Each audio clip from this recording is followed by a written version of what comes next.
स्त्रियां थी, वहां ब्याह करके पुरुष आए थे। तो स्त्री समृद्धि किस तरह से कोठी भर धान और छटका भर धान से जुड़ा हुआ है, एक तो इसका यह भी प्रतीक बनता है। और बिल्कुल इसी दर्शन पर आधारित विश्वासी एक्का की जो यह कहानी संग्रह है कोठी भर धान, यह कई मायनों में आज के समय की जो भी व्यवस्थाएं हैं, विशिष्टताएं हैं आदिवासी समूह की, उस परिस्थिति की उनको उजागर करने में उसी तरह समृद्ध है जिस तरह आदिवासी परंपरा में कोठी भर धान वाला घर रहा है। कोठी भर धान कहानी संग्रह में इसी नाम से एक कहानी है जिसका एक पात्र है जोका तिर्की। वह तिर्की परिवार से है। तिर्की एक चिड़िया है और उसी चिड़िया को वह जब गुलेल से मारता है तो उसकी एक आंख फूट जाती है और वह अंधा हो जाता है। तो यह परंपरा में जो कहानी है यह कही जा रही है, इसके पीछे का उद्देश्य जो है कि अपने जो सहिया परिवार रहे उनका संरक्षण, आदिवासियों की प्रतिबद्धता है, उस प्रतिबद्धता पर आदिवासी कायम रहे अपनी उस परंपरा पर, और उसी पर टोटेम व्यवस्था की शुरुआत हुई। और उस पर जो विश्वास है वह किस तरह से आदिवासी पारिस्थितिकी में आदिवासी इकोलॉजी को जिस तरह से सुरक्षित करता है, उस सार को भी विश्वासी एक्का यहाँ बहुत महीन तरीके से उजागर करती है। इस कहानी का मैं छोटा सा अंश पढ़ूंगी। एक बार जोका ने तिरकी चिड़िया पर गुलेल से निशाना साधा। चिड़िया तोड़ गई, लेकिन गुलेल की गोटी पेड़ की मोटी शाखा से टकराकर वापस लौटकर जोका के आंख में धंस गई और वह काला हो गया। गांव में सब यह कहने लगे जोका का गोत्र तिर्की है। उसने अनजाने में सही अपने गोत्र के स्वामी पक्षी पर गुलेल चलाई थी। उसे उसकी सजा इस रूप में मिली है। यह कहानी का अंश है। इसमें आदिवासी समूह की जो परिस्थिति है उस पर आधारित जो टोटेम व्यवस्था है, वे पेड़ पंछियों जीव पर विश्वास करते हुए अपने आसपास जो संतुलन बनाने की कोशिश करते हैं, उसका एक महत्वपूर्ण उदाहरण है जिस पर आदिवासी समूह जीता है। वह विश्वासी एक्का की इस कहानी में आता है।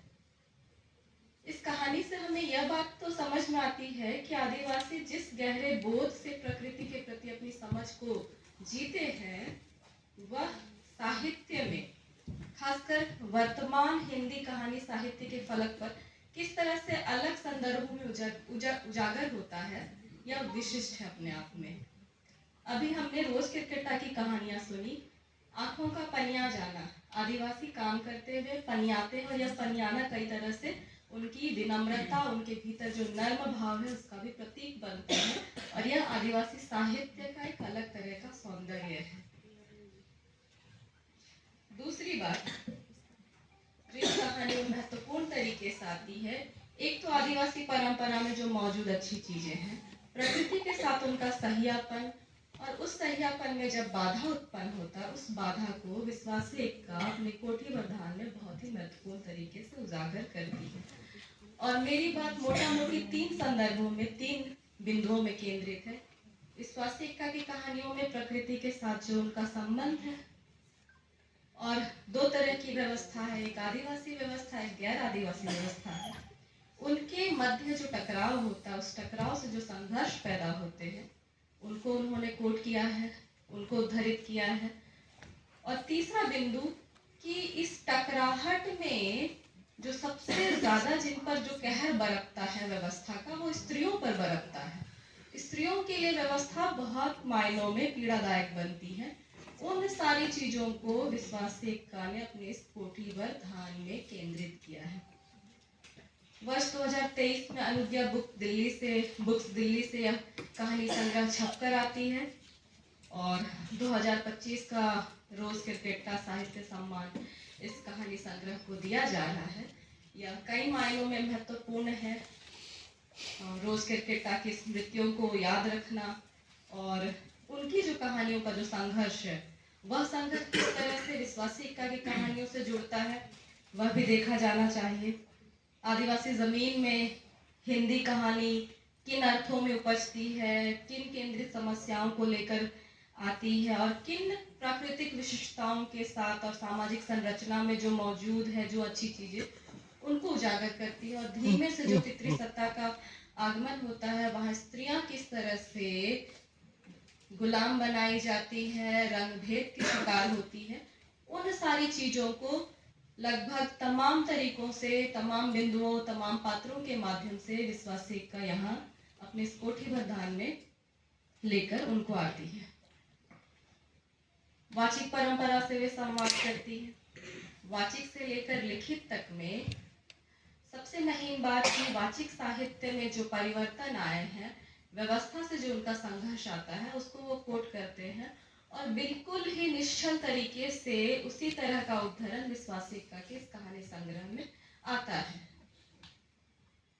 आदिवासी और प्रकृति के मध्य जब व्यवस्था घुसता है और प्रकृति के साथ जो उनका सहियापन है, उस सहियापन में जब बाधा उत्पन्न करता है, तो एक गीत जो कुड़ुख आदिवासी परंपरा में रचित हुआ था, जसपुरिया बेलस नायो नौरन पेशा मला चीदस, यानी जसपुर के राजा नौर यानी सखुआ का फल चुनने, नौरन चुनने नहीं दे रहे हैं। तो ये छोटा सा गीत जिन समस्याओं को लेकर आता है, इस वाचिक परंपरा के संघर्ष को कहानीकार विश्वास सेक्का देख रही है और उस संघर्ष को, उस टकराहट को अपने इस कहानी संग्रह में लिख रही है। इस कहानी संग्रह में कुल 16 कहानियां हैं। कुछ कहानियां छोटे हैं, कुछ कहानियां बड़े हैं और उन कहानियों में आदिवासी समाज की, छत्तीसगढ़ के सरगुजा की, गोविंदपुर की, उन छोटे छोटे जगहों में जो सामाजिक संरचना आदिवासियों की धीरे से ध्वस्त हो रही है और उस ध्वस्त होती व्यवस्था में स्त्रियों का किस तरह से निर्माण हो रहा है, पुरुष चेतना का, उनकी संवेदनाओं का किस तरह से बयां कर रही है, उन सारी चीजों को विश्वास सेक्का यहाँ कोट करती है। कई तरह के पात्र मिलेंगे। दूसरी व्यवस्था जो है, जो प्रकृति को आदिवासी नजरिए से, सहियापन के नजरिए से नहीं देखती है, उन पात्रों का वर्णन है यहाँ। राम सुभग है, सुखमेत है, किन्हीं की नजर आदिवासी स्त्रियों पर रहती है, किन्हीं की नजर आदिवासी जमीन पर रहती है। उसी के ठीक विपरीत प्रकृति आधारित जो व्यवस्था है, टोटेम आधारित जो व्यवस्था है, वहाँ बासकुला और राम सुभग किस तरह से उभर कर आते हैं, उनके निर्माण, उनके अवचेतन और उनकी संवेदनाओं का जिक्र विश्वास सेक्का करती हैं। और उस व्यवस्था में जब सुखमेत की नजर या फिर राम सुभग की नजर आदिवासी स्त्रियों और जमीन पर पड़ती है, तो स्त्रियां किस तरह से प्रताड़ित होती हैं और उस प्रताड़ना में वो किस तरह से संघर्ष करती है, वो संघर्षशील स्त्रियों का जिक्र रोज किरकट्टा की जब हम वो कहानी सुनते हैं, जब वह उस कहानी का पाठ अभी मैम ने किया, उससे बहुत हद तक जुड़ती हैं कि ये स्त्रियां संघर्षशील है, व्यवस्था के आगे नहीं झुकती हैं और एक मजबूत संघर्ष के लिए वो तैयार होती हैं। कबूल करो एक कहानी है, जब व्यवस्थाएं आदिवासी समूह में अपना हस्तक्षेप करती हैं, तो धीमे से कैसे रंगभेद आता है उसका जिक्र है। कहानी का एक अंश है, क्या आदमी के रंग रूप में इतनी ताकत है कि वह किसी का पूरा जीवन ही बदल दे? ये कांस बहार की कालो है, कबूल करो कहानी की। तो इस उसके डायलॉग से, इस उसके बात से हम इस बात को समझ सकते हैं, क्या एक तरह की जो व्यवस्था हमारे बीच घुस रही है, यह बस कालों की नहीं है, कल्लों की नहीं है, यह कई स्त्रियां हैं, उनके भीतर इस तरह की चेतना का धीरे से आगमन हो रहा है और वह जिस तरह से रंग के लिए खुद को क्वेश्चनेबल कर रही हैं। तो ये दरअसल एक व्यवस्था है। उस व्यवस्था को विश्वास सेक्का ने जिस तरह से कांस बहार की कल्लों में, कबूल करो में उद्घाटित किया है, ये बहुत ही महत्वपूर्ण है। इसमें एक सवाल उठता है कि क्या यह समाज पुरुष है, क्या यह समाज स्त्रियों के लिए इस तरह से बाधा उत्पन्न करता है। रंग भेद के कारण क्या प्रेम जैसा सहज भाव भी सहज नहीं रहता कि मनुष्य के हृदय में उसका सृजन बहुत मुश्किल हो जाता है। तो ये जो सहज भावनाओं का उद्वेलन जब कठिन हो जाएगा तो उस व्यवस्था को हम किस तरह से समझेंगे, ये विश्वासी एक्का की कहानी को पढ़ते हुए हम समझ पाएंगे। कहानी में बांस फूला है। हम सभी नेतरहाट से परिचित हैं। बांस फूला और मैग्नोलिया की कहानी हम सभी जानते हैं।